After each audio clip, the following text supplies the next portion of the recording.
میں مبلغ بنوں سنتوں کا، خوب چرچا کروں سنتوں کا، ہو کرم بہر خاک مدینہ۔ الحمدللہ رب العالمین والصلاة والسلام علی سید المرسلین، اما بعد فاعوذ باللہ من الشیطان الرجیم، بسم اللہ الرحمن الرحیم۔ الصلاة والسلام علیک یا رسول اللہ وعلی آلک واصحابک یا حبیب اللہ، الصلاة والسلام علیک یا نبی اللہ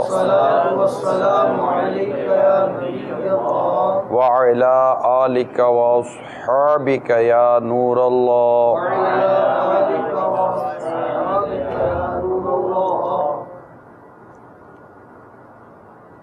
پیارے پیارے میٹھے میٹھے اسلامی بھائیوں اور مدنی چینل کے ناظرین، اللہ کے پیارے حبیب حبیب لبیب صلی اللہ تعالی علیہ وسلم کا فرمان مغفرت نشان ہے، مجھ پر درود پاک پڑھنا پل صراط پر نور ہے۔ جو روز جمعہ مجھ پر 80 بار درود پاک پڑھے، اس کے 80 سال کے گناہ معاف ہو جائیں گے۔ صلو علی الحبیب صلی اللہ تعالی علی محمد۔ آئیے پہلے کچھ اچھی نیتیں کر لیتے ہیں کہ مسلمان کی نیت اس کے عمل سے بہتر ہے، اور اچھی نیت یہ انسان کو جنت میں داخل کروا دیتی ہے۔ اول تا آخر بیان میں شریک رہیں گے۔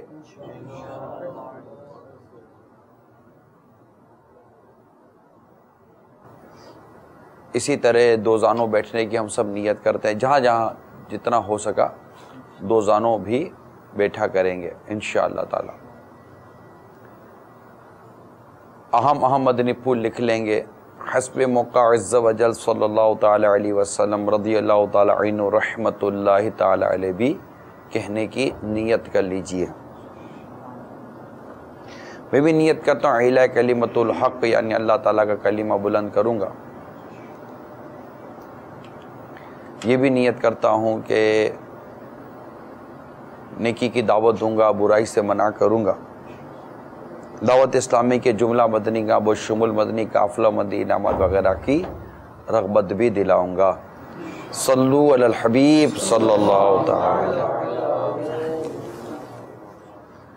توبوا الی اللہ استغفر اللہ، صلو علی الحبیب صلی اللہ تعالی علی محمد۔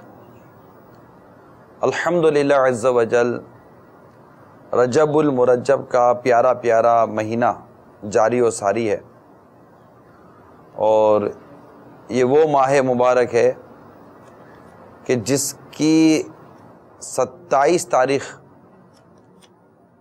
یہ وہ تاریخ ہے کہ جس میں میرے آقا مکی مدنی مصطفیٰ صلی اللہ تعالی علیہ وآلہ وسلم کو معراج کا معجزہ عطا کیا گیا۔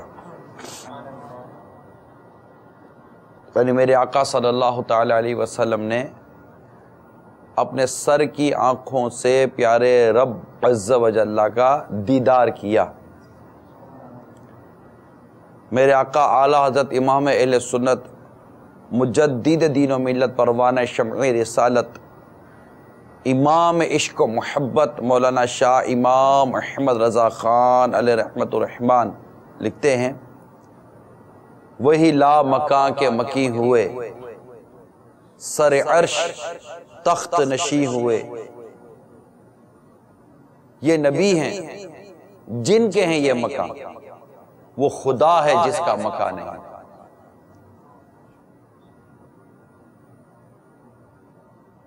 سر عرش پر ہے تیری گزر، دل فرش پر ہے تیری نظر، ملکوت و ملک میں کوئی شے نہیں وہ جو تجھ پر عیاں نہیں۔ تو یہ معراج جو میرے آقا صلی اللہ تعالی علیہ وآلہ وسلم کو عطا کی گئی، اس معراج کی رات کے حوالے سے الترغیب والترہیب میں ایک حدیث نقل کی گئی ہے کہ ہمارے آقا مکی مدنی مصطفیٰ صلی اللہ تعالی علیہ وآلہ وسلم نے ارشاد فرمایا، معراج کی رات میں نے ایک شخص کو دیکھا جو عرش کے نور میں ڈوبا ہوا تھا۔ میں نے پوچھا یہ کون ہے؟ کیا کوئی فرشتہ ہے؟ مجھ سے کہا گیا نہیں۔ میں نے پوچھا کیا کوئی نبی ہے؟ عرض کیا گیا نہیں۔ میں نے پوچھا پھر یہ کون ہے؟ کہا گیا یہ وہ شخص ہے جس کی زبان اللہ عز و جل کے ذکر سے تر رہتی تھی، دل مساجد میں لگا رہتا تھا، اور اس نے کبھی اپنے والدین کو گالیاں نہیں دلائیں۔ تو میرے میٹھے میٹھے اور پیارے پیارے اسلامی بھائیوں، مدنی چینل کے ناظرین، اللہ تبارک و تعالیٰ کے ذکر سے تر رہنے والی زبان، مسجد میں لگا رہے ایسا دل، یہ کتنی خوش قسمتی اور کتنی بڑی نعمت ہے۔ اور پھر یہ کہ والدین کو کبھی گالیاں نہیں دلائیں، اور جو کسی اور کے ماں باپ کو گالی دیتا ہے تو اس کے ماں باپ کو بھی گالی دی جاتی ہے۔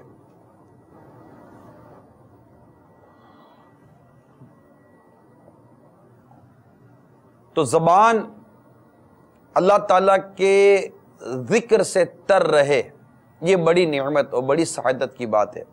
یہ ہمارا آج کا گویا کہ یوں سمجھیے کہ موضوع بھی ہے کہ ہم اپنی زبان کو فضولیات اور طرح طرح کی بک بک سے ہٹا کر زبان کو اللہ کے ذکر سے تر رکھنے کی کوشش کریں۔ اس چنانچہ ایک اور حدیث بیان کرتا ہوں زبان ذکر اللہ کے حوالے سے کہ اللہ تبارک و تعالیٰ کے پیارے حبیب صلی اللہ تعالی علیہ وآلہ وسلم کی حدیث ہے کہ حضرت سیدنا معاذ بن جبل رضی اللہ تعالی عنہ فرماتے، میں نے شفیع روز شمار دو عالم کے مالک و مختار صلی اللہ تعالی علیہ وسلم سے جدا ہوتے وقت جو آخری کلام کیا وہ یہ سوال تھا کہ اللہ تعالیٰ کے نزدیک سب سے پسندیدہ عمل کون سا ہے؟ تو پیارے پیارے آقا صلی اللہ تعالی علیہ وسلم نے فرمایا، تمہاری موت اس حال میں آئے کہ تمہاری زبان اللہ کے ذکر سے تر ہو۔ ایک اور حدیث سنیے، حضرت سیدنا معاذ بن جبل رضی اللہ تعالی عنہ فرماتے ہیں، ایک شخص نے سید المبلغین رحمت للعالمین صلی اللہ تعالی علیہ وسلم کی بارگاہ میں عرض کیا، یا رسول اللہ صلی اللہ تعالی علیہ وسلم، کون سا مجاہد سب سے زیادہ ثواب والا ہے؟ فرمایا، جو ان میں سے اللہ کا ذکر کثرت سے کرنے والا ہے۔ اس نے پھر عرض کی، کون سا روزہ دار سب سے زیادہ ثواب والا ہے؟ فرمایا، جو ان میں سے اللہ کا ذکر کثرت سے کرنے والا ہے۔ پھر اس نے نماز، زکوٰۃ، حج اور صدقے کے بارے میں یہی سوال کیا، تو پیارے آقا صلی اللہ تعالی علیہ وسلم نے وہی جواب دیتے رہے کہ جو ان میں کثرت سے اللہ کا ذکر کرنے والا ہے۔ حضرت سیدنا صدیق اکبر رضی اللہ تعالی عنہ نے سیدنا فاروق اعظم رضی اللہ تعالی عنہ سے فرمایا، اے ابو حفص، ذکر کرنے والے تو ہر بھلائی لے گئے۔ پیارے آقا صلی اللہ تعالی علیہ وسلم نے فرمایا، ہاں ایسا ہی ہے، یعنی ذکر کرنے والے ہر بھلائی لے گئے۔ تو میرے میٹھے میٹھے اور پیارے پیارے اسلامی بھائیوں، حاضرین اور مدنی چینل کے ناظرین، پتہ چلا کہ ذکر اللہ یہ بڑی عظیم عبادت ہے۔ اللہ تبارک و تعالیٰ کے ذکر سے ہماری زبان تر رہے اور فضول گوئی، بیجا بک بک کی عادت دور ہو، اور ہم یکسوئی کے ساتھ، اخلاص کے ساتھ اللہ تبارک و تعالیٰ کا ذکر کرنے والے بن جائیں۔ ایک کاش تر رہا کرے، اور ہماری جو فضول گوئی کی جو عادت ہے، بیٹھے ہوئے ہیں گپے مارتے ہیں، اس کی بات ادھر، اس کی بات ادھر کرتے ہیں، اچھا بعض اوقات کچھ بھی نہیں کر رہے ہوتے، خاموش بیٹھے ہوئے ہوتے، مگر ذہن الٹے سیدھے خیالات اور الٹے سیدھے تفکرات پہ کھویا رہتا ہے، اور بعض اوقات شیطانی باتوں کا غلبہ، شیطانی وسوسے، شیطانی خیالات کا غلبہ بھی آتا ہے۔ یاد رکھیے کہ ذکر اللہ یہ اتنی پیاری عبادت ہے کہ شیطان سے گویا کہ یہ نجات کا ذریعہ بھی ہے۔ حضرت سیدنا حارث اشعری رضی اللہ تعالیٰ عنہ سے مروی ہے کہ نبی رحمت شفیع امت صلی اللہ تعالیٰ علیہ وسلم نے ارشاد فرمایا، اللہ تعالیٰ نے حضرت سیدنا یحییٰ بن زکریا علی نبینا علیہ الصلوۃ والسلام کی طرف 5 باتوں کی وحی فرمائی، اور ان پر خود عمل کرنے اور بنی اسرائیل کو ان پر عمل کی ترغیب دلانے کا حکم ارشاد فرمایا۔ ان 5 باتوں میں سے ایک یہ بھی ہے کہ اللہ عز و جل نے تمہیں کثرت سے اپنا ذکر کرنے کا حکم دیا ہے۔ ذکر اللہ کی مثال ایسے ہی ہے جیسے کسی شخص کے دشمن اس کی تلاش میں ہوں اور وہ ایک قلعے کے پاس پہنچ کر اپنے آپ کو اس میں چھپا لے، اسی طرح بندہ ذکر اللہ کے ذریعے ہی شیطان سے نجات حاصل کر سکتا ہے۔ کہ جب انسان ذکر کرتا ہے نا میرے میٹھے پیارے اسلامی بھائیوں، تو شیطان اس پہ غلبہ نہیں پاتا،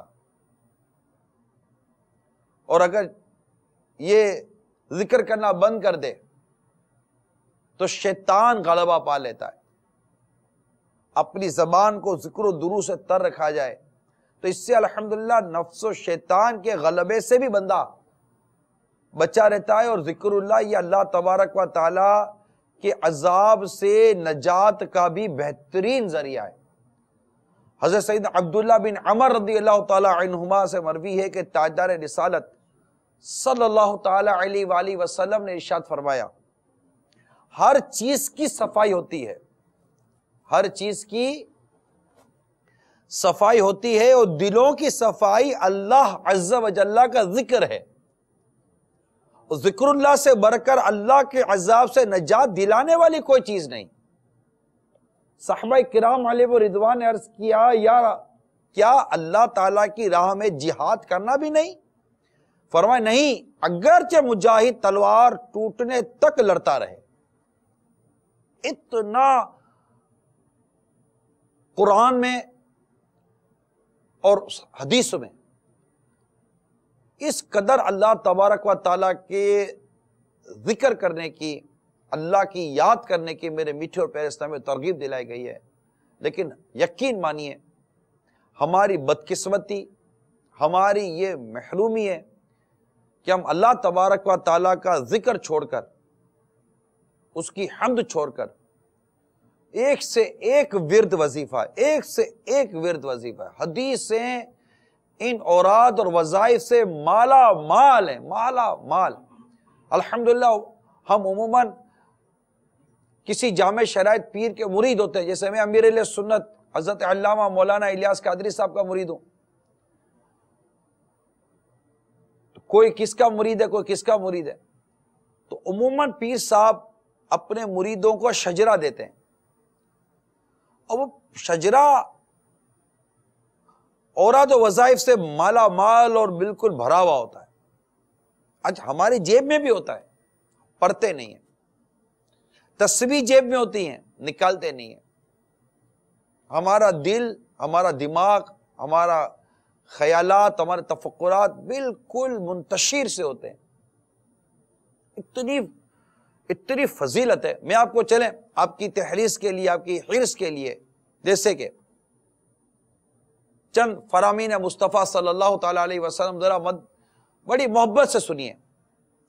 ارشاد فرماتے جو شخص 100 مرتبہ صبح اور 100 مرتبہ شام کو سبحان اللہ کہے وہ 100 حج کرنے والے کے مانند ہے. سبحان اللہ سبحان اللہ سبحان اللہ. کتنی دیر لگتی ہے؟ کچھ بھی تو نہیں. جو شخص 100 مرتبہ صبح اور 100 مرتبہ شام کو سبحان اللہ کہے وہ 100 حج کرنے والے کے مانند ہے. ایک اور سنیے، جو آدمی صبح و شام 100 مرتبہ الحمدللہ کہے وہ اس شخص کی طرح ہے جس نے اللہ تعالیٰ کے راستے میں 100 مجاہدوں کو گھوڑے پر سوار کیا، یعنی سواری مہیا کی، یا 100 غزوات میں لڑنے والے غازی کی طرح ہے. کون؟ جو آدمی صبح و شام 100 مرتبہ الحمدللہ کہے. اور حدیث سنیے، جو شخص صبح و شام 100 مرتبہ لا الہ الا اللہ کہے وہ اس آدمی کی طرح ہے جس نے حضرت اسماعیل علیہ السلام کی اولاد سے 100 غلام آزاد کیے. ایک اور سنیے، جس نے صبح و شام 100 مرتبہ اللہ اکبر کہا تو اس دن اس سے اچھا عمل کسی نے نہیں کیا، البتہ وہ جو یہ کلمات ہے اسے زائد کہے. اب آپ بتائیے کیسی حدیث ہے اس میں، اور ہم ان تمام فضائل، ان تمام برکات کو، ان تمام تر خصوصیات کو چھوڑ کر آپ بتائیے ہم کیا کرتے ہیں؟ اے میرے مدنی چینل کے ناظرین، اے ٹیلی فون پر گھنٹوں باتیں کرنے والوں، بتائیں کیا کرتے ہیں؟ اے ہوٹلوں پر بیٹھنے والوں، بتاؤ آپ کیا کرتے ہو؟ دکانوں پہ، مارکیٹ پہ، بازار وغیرہ میں بیٹھنے والوں، بتاؤ آپ کیا کرتے ہیں؟ اس کی بعض استثناءات ہیں، یعنی بعض اس کے اندر ہے کہ کہاں اللہ کا ذکر نہیں کرنا، مال دکھاتے وغیرہ وغیرہ، یہ ایک الگ بحث ہے. لیکن نارملی طور پر ہم کتنا اللہ کا ذکر کرتے ہیں، ہم کتنی قرآن کی تلاوت کرتے ہیں، ہم روزانہ کتنی مرتبہ درود شریف پڑھ لیتے ہیں. فضیلت بیان کرو تو ہم کو 10 12 12 15 15 درود پاک کی فضیلتیں پتہ ہیں. 100 دفعہ پڑھو تو یہ، 2 دفعہ 3 دفعہ پڑھو تو یہ، 80 دفعہ پڑھو تو یہ، جمعہ المبارک کو پڑھو تو یہ، 313 مرتبہ یہ تو جناب اتنی مرتبہ یہ، 1000 مرتبہ یہ تو اتنی مرتبہ یہ، سب ہم بیان کرتے ہیں. لیکن ہم کتنا درود پاک پڑھتے ہیں؟ ارے بھائی، نماز کے بعد تسبیح فاطمہ پڑھنی ہے، 33 بار سبحان اللہ، 33 بار الحمدللہ اور 34 بار اللہ اکبر، ایک تسبیح پوری 100 دانوں کی. ہم سے وہ نہیں پڑھی جاتی. آیت الکرسی نماز کے بعد پڑھے تو مرتے جنت پہ جانے کی بشارت ہے. ہم سے یہ صحیح نہیں ایک تو پڑھی نہیں جاتی، پڑھی جاتی تو صحیح نہیں پڑھی جاتی. اوراد و وظائف لے لیجئے، 5 گنج قادریہ لے لیجئے، فرض فجر کے بعد یہ، زور کے بعد یہ، عصر کے بعد یہ، مغرب کے بعد یہ، عشاء کے بعد یہ. ہم سے یہ اوراد و وظائف نہیں ہوتے. صبح یہ پڑھ لے تو یہ، شام کو پڑھ لے تو یہ فضیلت، سورہ حشر کی آخری 3 آیتیں پڑھ لے تو یہ فضیلت. ہم سے یہ نہیں پڑھی جاتی. جو روزانہ رات کو سورہ ملک کی تلاوت کرے، یہ سورہ ملک اس کو قبر کے عذاب سے نجات دلانے والی، ہم سے سورہ ملک نہیں پڑھی جاتی. جمعۃ المبارک کو ایک سے ایک پڑھنے کے اوراد و وظائف ہیں. خود فیضان جمعہ جو رسالہ امیر علیہ سنت اس میں لکھی ہوئی ہیں سورتیں وغیرہ کہ کون کون سی سورتیں پڑھنی ہیں. آج ٹائم ہے، ایسا نہیں ٹائم نہیں ہے، ٹائم ہی ٹائم ہے، لیکن ذہن نہیں ہے. بیٹھ کر خالی فضول قسم کی باتیں کرنی ہے اور اپنے وقت کو برباد کرنا ہے. اور پھر اس میں معاذ اللہ غیبت کرنی ہے، اس میں معاذ اللہ چگلی کرنی ہے، اس میں دل آزاریاں کرنی ہے، اس میں طرح طرح کے تبصرے کر رہے ہیں. یہ آ گیا، وہ چلا گیا، ارے یہ کر رہا ہے، یہ یوں کر رہا ہے دنیا میں، اور ارے بھائی دنیا میں کیا ہو رہا ہے، دنیا میں کیا نہیں ہو رہا۔ اب آپ مطلب کہ ہوٹل کے باکڑے پہ بیٹھ کر یہ ساری باتیں کرتے ہو، آپ سے کسی نے آ کے پوچھا یار، آپ سے کوئی کہتا ہے بھائی تبصرہ کرو، آپ کے تبصرے کی حیثیت، آپ کے تبصرے کی اوقات کتنی ہے یار؟ صحیح بتاؤ یار۔ گھنٹوں بیٹھ کے تبصرے کرو، اخبار چار کے 4 آدمی نے الگ الگ اخبار پڑھے، ایسا لگتا ہے کہ چاروں آدمی نے اپنے اخبار کو درست پڑھنے کا جیسے کہ مقابلہ کیا ہوا ہے کہ میں نے فلاں میں یوں پڑھا، فلاں اخبار میں یوں پڑھا، فلاں ہیڈنگ تو یوں تھی، فلاں یوں تھی۔ ارے نہیں، میں بتاتا ہوں یار، فلاں نے یوں تبصرہ کیا تھا، ارے میں نے پورا آرٹیکل پڑھا یار، مجھے پتہ یوں تبصرہ کیا تھا۔ ارے خدا کے بندو، تم میں سے کسی نے قرآن کی ایک آیت پڑھی آج؟ کوئی 2 5 10 دفعہ درود شریف پڑھے؟ نہیں یہ تو نہیں پڑھے، ارے پڑھنا آتا ہے، ہاں پڑھنا آتا ہے، سناؤ۔ ہاں وہ ہے نا، وہ ہے نا، وہ نہیں وہ پڑھتے، وہ ہاں سنا، ارے وہ پڑھتے نا یار، وہ نہیں ہے بسم اللہ اور یوں، حالانکہ آپ کو پتہ بسم اللہ پڑھتے، لیکن اب کسی صحیح آدمی کے آگے بسم اللہ الرحمن الرحیم پڑھتے ہوئے آپ کی زبان ہکلا رہی ہے، آپ جانتے کہ آپ کو صحیح پڑھنے نہیں آتا، آپ جانتے کہ آپ کو سورہ فاتحہ صحیح پڑھنے نہیں آتی، آپ جانتے ہیں کہ آپ کو التحیات درست پڑھنے نہیں آتی، ارے رکوع کی تسبیح صحیح پڑھنے نہیں آتی، سجدے کی تسبیح صحیح پڑھنے نہیں آتی، رکوع سے کھڑے ہوتے وقت کیا پڑھنا ہے یہ صحیح پڑھنے نہیں آتا، ارے رکوع کے بعد قوما میں صحیح کھڑے ہونے نہیں آتا یار، چھوڑو نا، خالی بڑی بڑی باتیں کرنے کی فرصت نہیں ہے، بیٹے کے بات کرے گا تو لگا جیسے کہ صدر بھی آپ کی مرضی کا آتا ہوگا، اتنی بڑی بڑی باتیں کریں گے۔ سیاسی تبصروں کا تو مطلب بات ہی کچھ اور ہے، ایسے سیاسی تبصرے کرتے جیسے کہ یقین مانے حکومتیں جیسے ان کے مشورے سے بدلتی رہتی ہوں گی، منسٹر تو یہ بولیں گے تبھی آئے گا، ورنہ منسٹر تو آ ہی نہیں سکتا، وہ آیا کیوں منسٹر؟ ارے بھائی آپ سے پوچھ کر تھوڑی کو آیا تھا یار کہ وہ کیوں آ گیا منسٹر، ارے یار اپنی کرو نا یار، کوئی قبر و آخرت کو سنوارنے والی باتیں کرو یار، یہ بھی کوئی تبصرے؟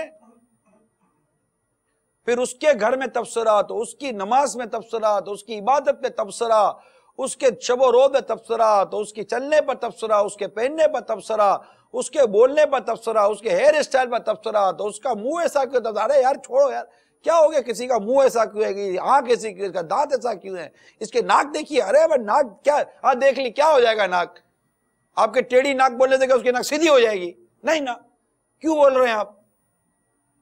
اتنی مطلب کہ کوئی سمجھانے والا ہے یا نہیں؟ ہم کو کوئی سمجھانے والا نہیں ہے کہ یار بھائی اپنی کرو نا، کیوں اتنی پنچات کرتے ہو یار؟ کوئی اچھی بات کرنے آتی ہے نہیں آتی یار؟ بعض اوقات ایک شخص ذکر کرنا چاہتا ہے، درود شریف پڑھنا چاہتا ہے، کچھ اچھی باتوں پہ غور و تفکر کرنا چاہتا ہے، کوئی اچھی نیتوں سے چپ بیٹھنا چاہتا ہے، ہاں اتنی بڑی زبان لے کر آ جائے گا، بڑھ کرتا ہے، اس سے باتیں کرے گا، اب وہ کیا کرے؟ بول بھی نہیں سکتا کہ بھائی جان آپ اٹھ کے چلے جائیے، مجبور ہے، نہیں بول سکتا۔ ارے بھائی اس کو قفل مدینہ کا ذہن بنا ہوا ہے، وہ ماشاءاللہ ایک اچھے تفکرات میں کچھ لکھنے کا کام ہے، کچھ پڑھنے کا کام ہے، اور کچھ نہیں تو بیٹھے بیٹھے ایس ایم ایس کرتے رہیں گے،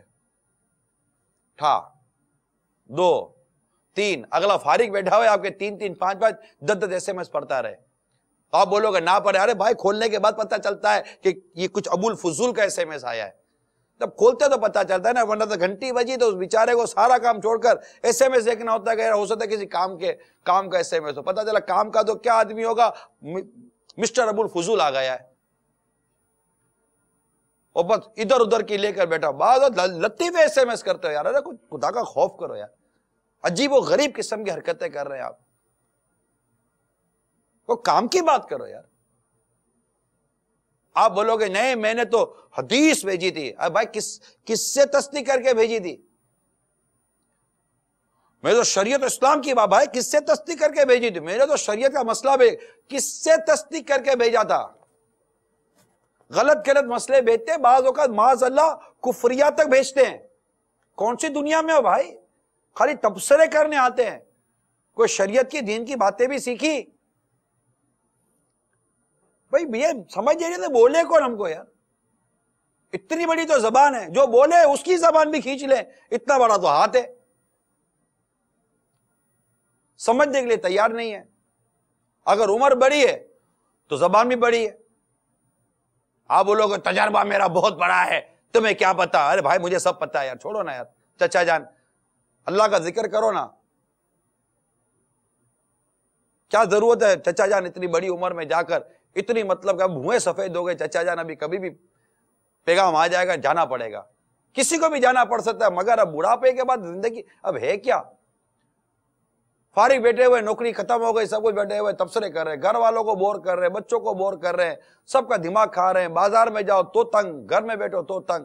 ایسا نہیں کرو چچا، بڑے میاں مان جاؤ یار، اب تو مطلب کہ بہت بالکل کھڑی ہے سامنے، اب تو سارے کام چھوڑ کر، جس کو کہتے ہیں نا سارے فضولیات طرح کی ترکیبیں چھوڑ کر بس اللہ کو راضی کرنے میں لگے، عبادت کریں، ریاضت کریں، جو کمی رہ گئی ہے اس کو پوری کرنے کی کوشش کریں۔ اب مرے کے مرے، اب مرے کے مرے، داڑھی نہیں ہے، داڑھی پوری ایک مٹھی رکھ لو، ہر ایک کو رکھنی چاہیے بھائی، داڑھی تو پوری ایک مٹھی داڑھی واجب ہے۔ منڈانے والا حرام کام کر رہا ہے، گھٹانے والا ایک مٹھی سے وہ بھی حرام کام کر رہا ہے۔ تو یوں مطلب کہ کھائے نہ کھائی، پھر اللہ کی پناہ جو غیبتیں کرتے ہیں، اللہ تعالیٰ کی پناہ، چغلیاں کرتے ہیں، کوئی خوف خدا نہیں ہے، کوئی ڈر نہیں لگتا آپ کو بولتے ہوئے یار کہ میں نے کسی کے بارے میں بول دیا یار اور بیچارے کی عزت داؤ پہ لگا دی، آپ کو واقعی ڈر نہیں لگتا یار؟ اللہ مجھے اور آپ سب کو اپنا حقیقی خوف نصیب فرمائے، مجھے بھی اللہ تعالیٰ اپنا حقیقی خوف نصیب فرمائے۔ بات سمجھانے کے لیے عرض کر رہا ہے، بالکل نہیں، ایسی چھوٹ زبان ہے ہماری یار، نہ بولتے ہوئے سوچتے ہیں، نہ بولنے کے بعد سوچتے ہیں یار۔ ارے چلو بھائی بولنے کے بعد تو سوچو بولا کیا، خاندان رسوا کر دیے، بندے رسوا کر دیے یار، کیا ملا ہے آپ کو؟ کیا ملتا ہے؟ مجھے تو سمجھ نہیں آتی، دوسروں پر کیچڑ اچھالنے سے آپ کو کیا ملتا ہے؟ مسلمانوں میں برا چرچا پھیلانے سے آپ کو کیا ملتا ہے؟ غیبت و چغلی کرنے سے کیا؟ ٹھیک ہے مانتا ہوں کہ غیبت کے اندر لذت ہوتی ہے، لیکن غیبت اور چغلی کرنے والوں کے لیے جو عذاب بیان کیا گیا اور جو اس کے لیے جو تباہی آئی، اللہ کی پناہ، اللہ کی پناہ۔ پیارے آقا مکی مدنی مصطفیٰ صلی اللہ تعالی علیہ وآلہ وسلم فرماتے ہیں غیبت اور چغلی ایمان کو اس طرح کاٹ دیتی ہے جس طرح چرواہا درخت کو کاٹ دیتا ہے۔ معلوم ہوا کہ غیبت سے معاذ اللہ عز و جل ایمان ضائع ہو جانے کا خوف ہے، اور جس کا ایمان برباد ہو گیا خدا کی قسم وہ کہیں کا نہ رہے گا۔ جب کفر پر مرنے والا بد نصیب آدمی قبر میں پہنچے گا تو منکر نکیر کے سوالات کے درست جوابات نہ دے سکے گا، اور پھر خوفناک عذابات کا سلسلہ شروع ہو جائے گا۔ چنانچہ دعوت اسلامی کے اشاعتی ادارے مکتبۃ المدینہ کی مطبوعہ 1250 صفحات پر مشتمل کتاب بہار شریعت جلد اول صفحہ نمبر 110 تا 111 پر صدر الشریعہ بدر الطریقہ حضرت علامہ مولانا مفتی محمد امجد علی اعظمی علیہ رحمت اللہ الکوی فرماتے ہیں اس وقت ایک پکارنے والا آسمان سے پکارے گا، یہ جھوٹا ہے، اس کے لیے آگ کا بچھونا بچھاؤ اور آگ کا لباس پہناؤ اور جہنم کی طرف ایک دروازہ کھول دو، اس کی گرمی اور لپٹ اس کو پہنچے گی اور اس پر عذاب دینے کے لیے 2 فرشتے مقرر ہوں گے جو اندھے اور بہرے ہوں گے، ان کے ساتھ لوہے کا گرز ہوگا کہ پہاڑ پر اگر مارا جائے تو خاک ہو جائے، اس ہتھوڑے سے اس کو مارتے رہیں گے، نیز سانپ اور بچھو اسے عذاب پہنچاتے رہیں گے، نیز اعمال اپنے مناسب شکل پر متشکل ہو کر کتا یا بھیڑیا اور شکل کے بن کر اس کو ایذا پہنچائیں گے۔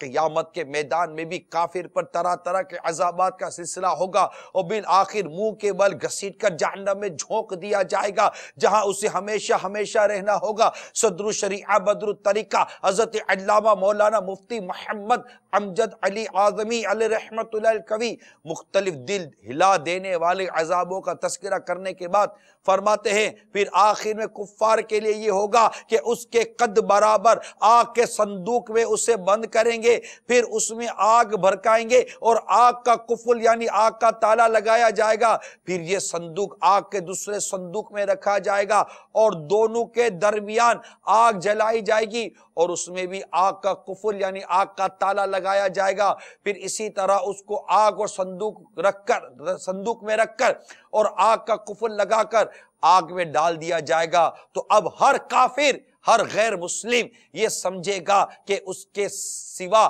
اب کوئی آگ میں نہ رہا اور یہ عذاب بالائے عذاب ہے اور اب ہمیشہ اس کے لیے عذاب ہے۔ جب سب جنتی جنت میں داخل ہو لیں گے اور جہنم میں صرف وہی رہ جائیں گے جن کو ہمیشہ کے لیے اس میں رہنا ہے، اس وقت جنت و دوزخ کے درمیان موت کو مینڈے کی طرح لا کھڑا کریں گے، پھر منادی پکارنے والا جنت والوں کو پکارے گا، وہ ڈرتے ہوئے جھانکیں گے کہ کہیں ایسا نہ ہو کہ یہاں سے نکلنے کا حکم ہو، پھر جہنمیوں کو پکارے گا، وہ شخص وہ خوش ہوتے ہوئے جھانکیں گے شاید اس مصیبت سے رہائی ہو جائے، پھر ان سب سے پوچھے گا کہ اس سے پہچانتے ہو؟ سب کہیں گے ہاں یہ موت ہے، وہ ذبح کر دی جائے گی اور کہے گا اے اہل جنت ہمیشگی ہے اب مرنا نہیں، اور اے اہل نار یعنی اے اہل جہنم ہمیشگی ہے اب موت نہیں۔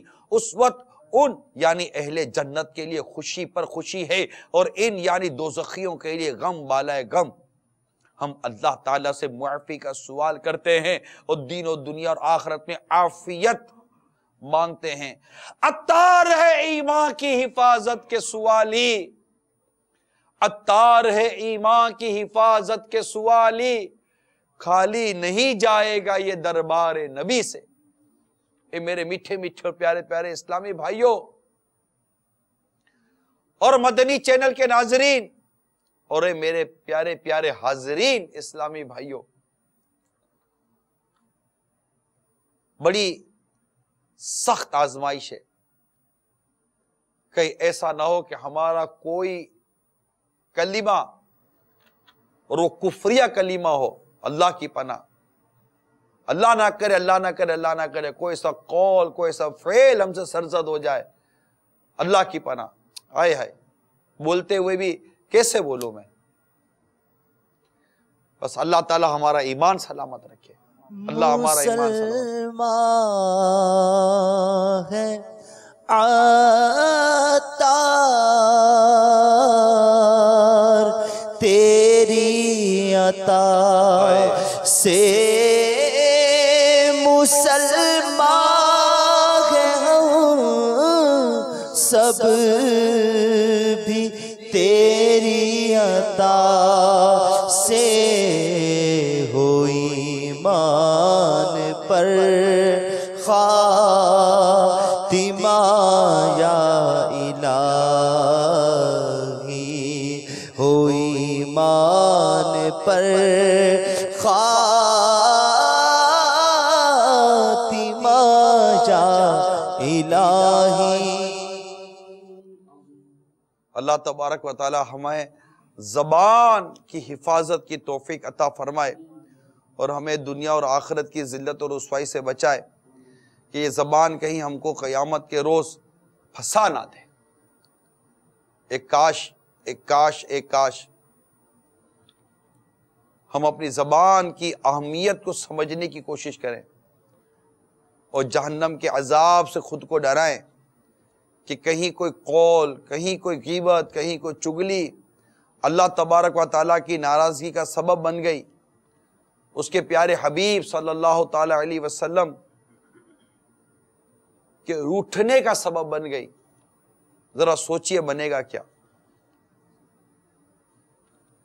توبہ کر لیجئے، کر لے توبہ، رب کی رحمت ہے بری، قبر میں ورنہ سزا ہوگی کری، کہ ایک دن مرنا ہے آخر